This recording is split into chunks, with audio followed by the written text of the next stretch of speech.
Good evening, I'm Jake. I want to point out that out of all of the story readers that you will be encountering tonight, I am the only one that fully committed to the gross body theme, and I went out and got myself a gross body affliction. Yeah, I got shingles like 3 days ago. Yeah, so more on that later. I'd like to think that as I age, I get wiser, but I don't know that that's the case. You would think that wisdom is nature's compensation for the thousands of failures your body experiences in middle age. And at 44, I am now more keenly aware of those daily treacheries than I used to be. I am losing the hair on my legs. The desertification of North Africa is happening right now between my ankle and my knees. This used to be lush, verdant, arable land. What the hell? I expected this to go, but this, it's not right. But I do get it now why old guys wear black socks with their shorts. Yeah, it really sets off those pale, bald stems. And while we're on the subject of losing stuff, let's talk about down there. Now, some of you are whimpering. I may have some close friends and semi-relatives in the audience tonight, so you should go ahead and take this time to step out of the room. I'm warning you, Kathy. It's a long ride back to Eureka Springs. Okay, just let the record show. A couple of months ago, I woke up in the middle of the night with this fantastic erection. I mean, it was a beaut. Yeah, guys, you know the ones I'm talking about? Like where it's kind of trying to peek up over the edge of your waistband, like a little kid at a parade. Like, come on, guys, let me see. Well, good, okay. Some of you are like acknowledging your partner, that's good. You know, if I had figured out a way to attach a ball peen to the end of it, like I could have busted up a shiffer robe. And then it hit me. Ooh, I haven't had one this good in, I don't know, months?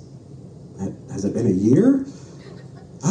You know, I've had like regular ones, but nothing that you could hang wet laundry on, you know? And I got scared. I thought, what if there aren't any more good ones? And I just wasted my last excellent boner because I had to make it calm down so I could pee. Because I'm 44 and I have to get up in the middle of the night to pee now. Oh, and this is fun. You'll like this. Last year I made the mistake of telling my doctor during my annual checkup that my granddad has had prostate cancer some years ago. He says, well, normally we wouldn't initiate a prostate screen until you're 50, but since it's in your family history, go ahead and take down your pants and shorts. Snap. Now, it was a novel experience, having someone dig around in your prostate, but totally worth it to prevent cancer, I think. And at Christmas this past year, I asked my grandfather about it. You know, what was it like, the treatment, recovery, chemo? Well, it turns out he did not have chemotherapy. They had removed the affected part through surgery, but still it's been no picnic for him. He had to quit eating a lot of foods, seeds, nuts, corn, stuff that doesn't break down, will really wreck what's left of your colon. I'm sorry. Did you say colon, Granddad? He had colon cancer. There we go. Thank you.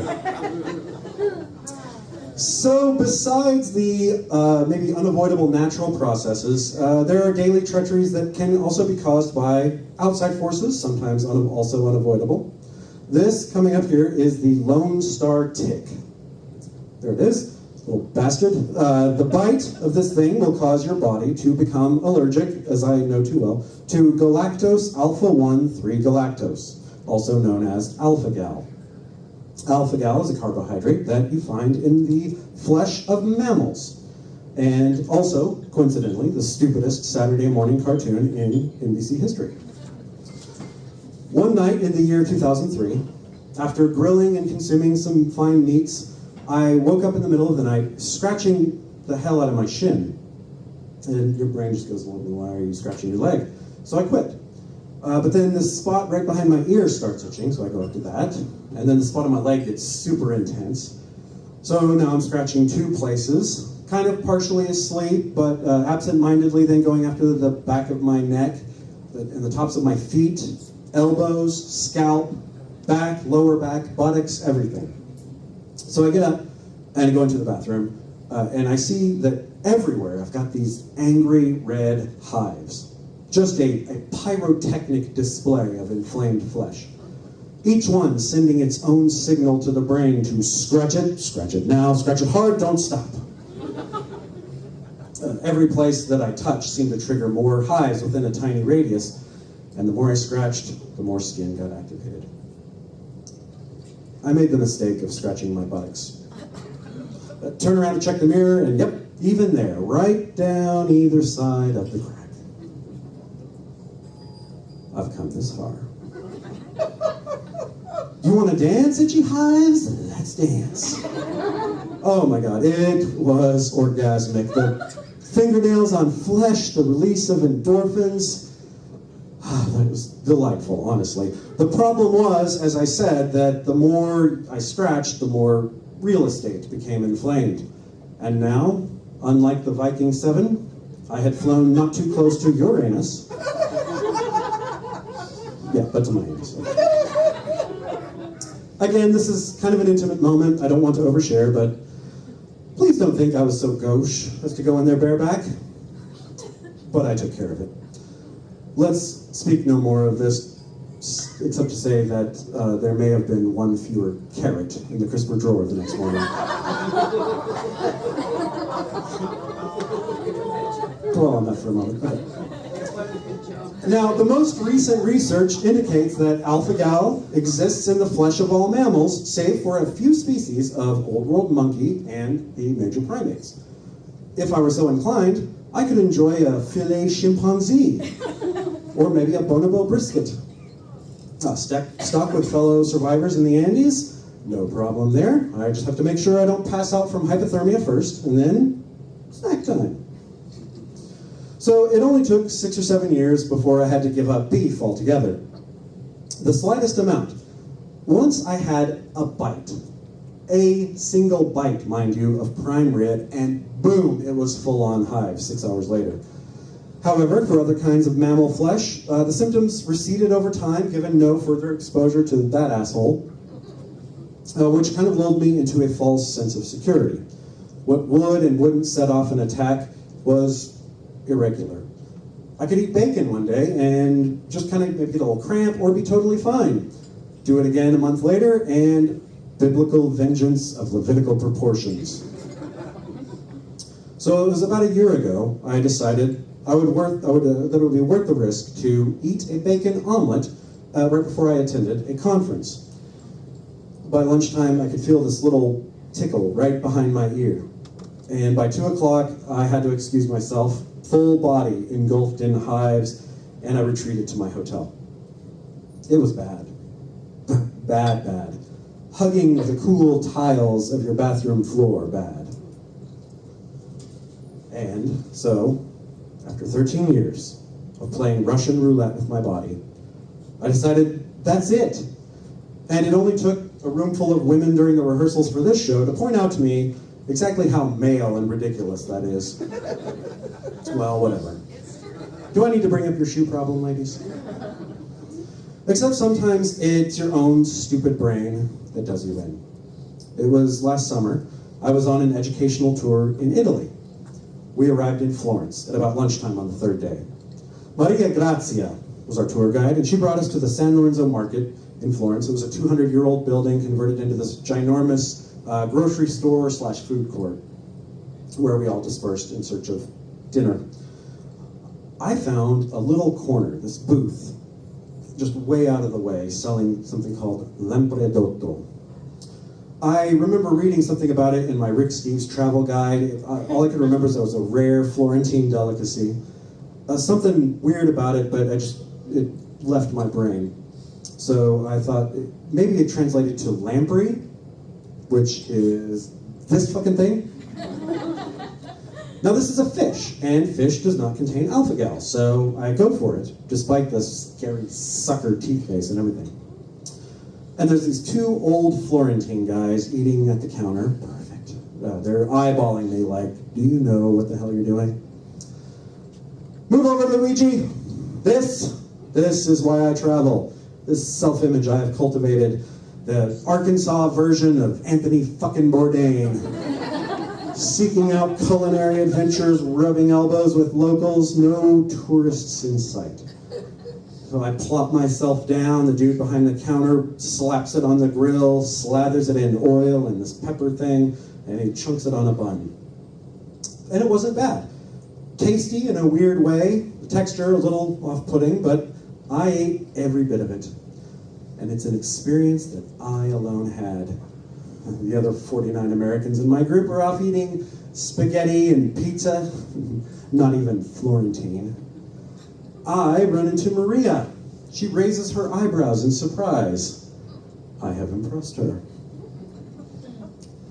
Within minutes, however, I know something's wrong. My stomach, she is rebelling. I think, oh God, food poisoning. I immediately knew in that way that you just know that vomit is in my future.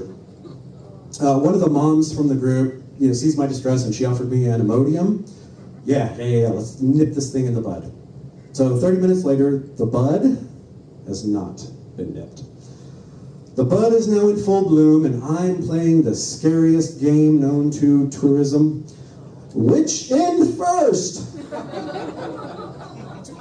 So while the rest of the group goes off to enjoy the walking tour I so desperately wanted to go on, Maria takes me with her to a little cafe so I can chill, and immediately found the restroom.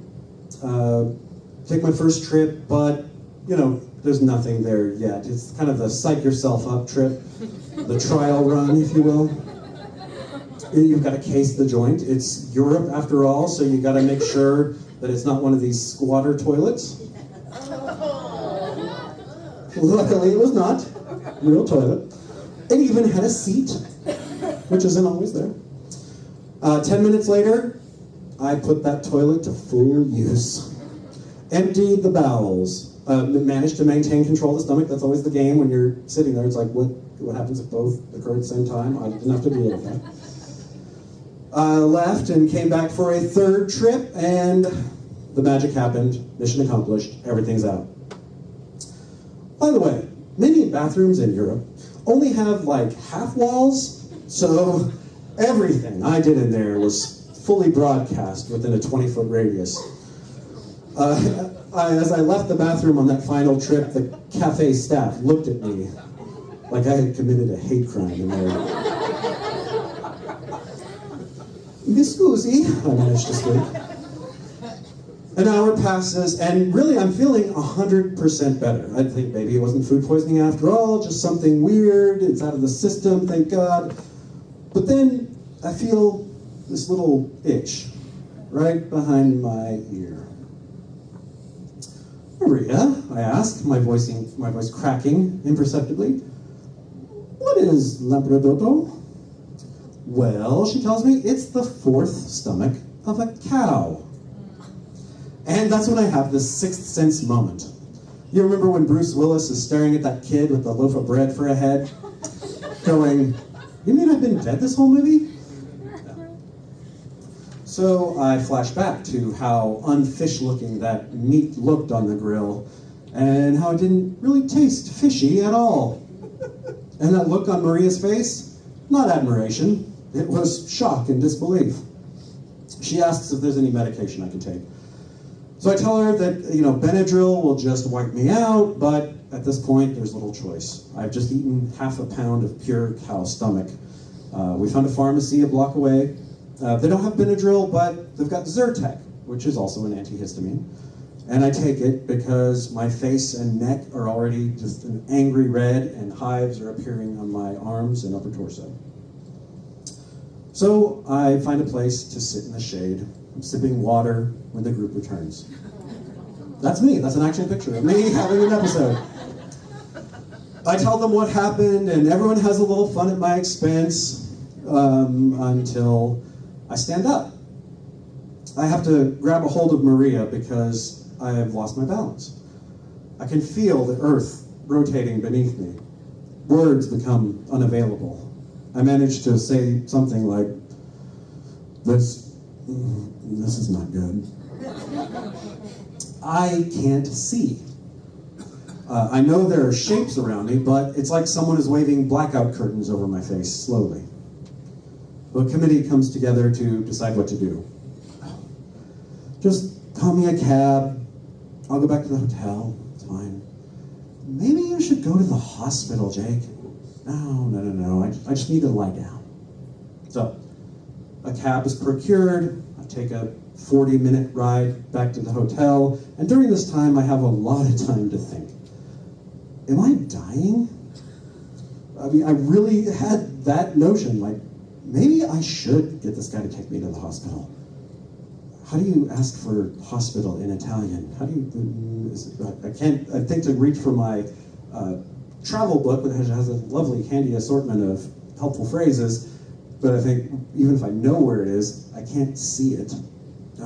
Suddenly I think, ayúdame. No, that's Spanish. Whatever, they're cognates. Take me to the hospital. But ultimately I decide just not to be a hassle or a bother, and then we pull up to the hotel. And honestly, I'm feeling a little better. So I go in, we're back at the hotel, I walk into the hotel elevator, and I push the button to take me to my floor, and nothing happens. The door just stares open at me. And at this point, I kind of managed to stand and be okay and almost see everything all right. But the door doesn't close. And it's just standing. And I feel the bottom drop out. Like, I need to sit. So I exit the elevator, and I kind of lean against the wall between the elevator and a large potted plant, and just ever so gently slide down to the floor. And I stay there for I don't know how long, until another hotel guest found me and alerted the staff, and a nice young man helped me up to my room.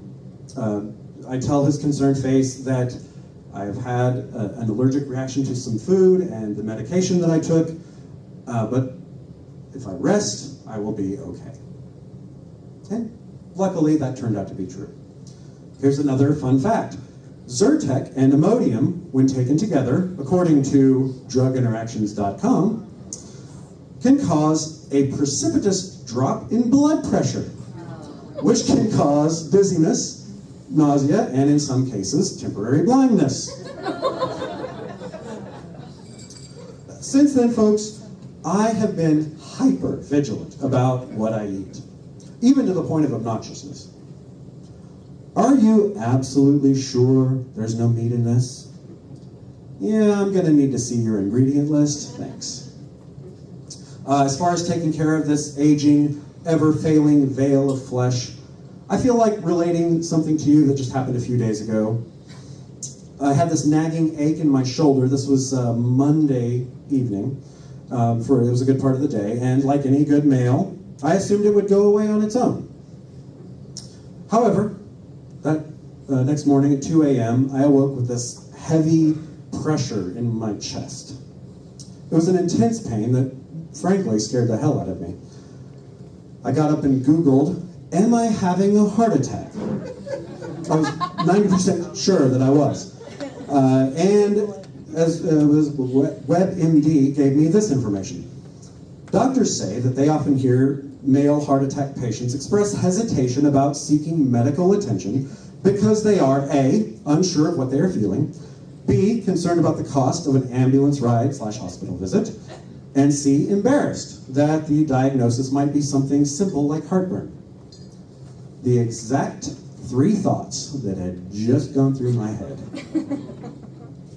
Ladies, you'll be proud of me. I woke up my wife told her I was having discomfort and that I think we need to call 911, which we did. Paramedics came out to the house and everything. They shaved my chest, attached electrodes to me, took my blood pressure, and after all was said and done, they said, "You're not having a heart attack. We don't know what it is, you should get it checked out, but it's not cardiac related." So the next day, rather than ignore it, which would have been my instinct prior, I was at my doctor's office and he checked me out, everything was clear, he assured me that it was not heart related. But this sensitivity on your skin kind of indicates that it could be shingles, which, of course, it turned out to be. So, maybe wisdom does come with age, after all. Thank you.